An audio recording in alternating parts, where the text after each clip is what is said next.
today's video, gagawa tayo ng coffee jelly.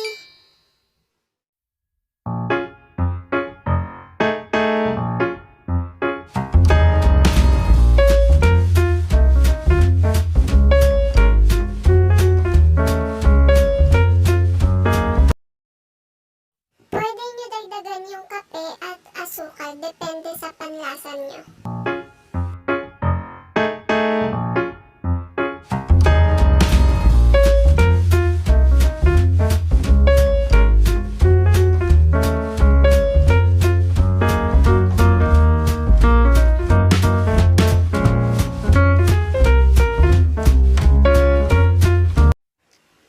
Malamig at matigas na ang jelly, hiwain mo na sa kahit anong shape na gusto mo.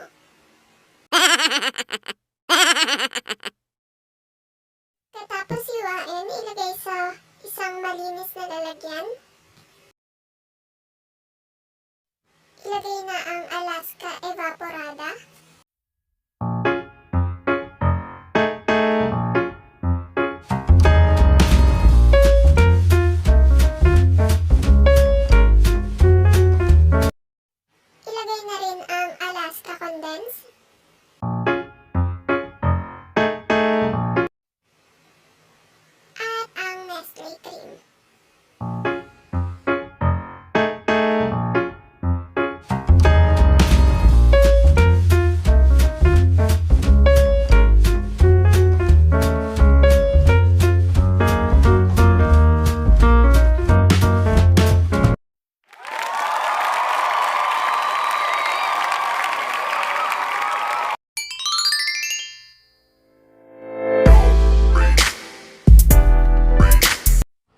And ang last, huwag natin kakalimutan maghugas ng mga ginamit natin.